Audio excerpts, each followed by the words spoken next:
মসজিদে বাবরি ভেঙে মন্দির বানায়েছ 16,000 টাকা 16,000 কোটি টাকা খরচ করে মন্দির বানায়েছ রাম মন্দির। 4 আনা কেউ পর্যন্ত টিকিট কেটে দেখে না। মুসলমান চলে গেছে ভারতে, কিন্তু দোকানদারি রেখে গেছে। বলে কি দোকানদারি? ভারতের মাটিতে একটা কবর আছে, সেই কবরটার নাম হলো তাজমহল। কি কবর? 500 টাকা টিকিট। প্রতি মাসে ইনকাম হয় 10 কোটি টাকা।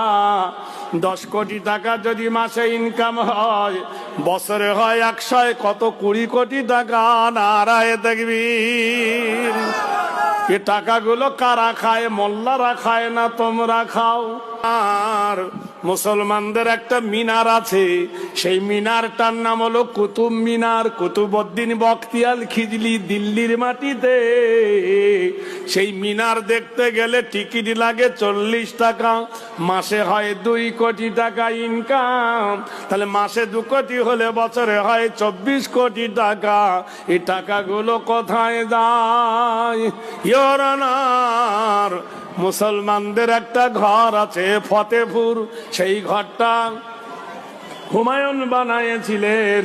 আরেকটা ঘর হলো আগ্রা, সেটা আকবর বানিয়েছিলেন। আরেকটা হলো লালকেল্লা, শাহজাহান বানিয়েছিলেন। এই 3 ঘর থেকে আসে মাসে 3 কোটি টাকা।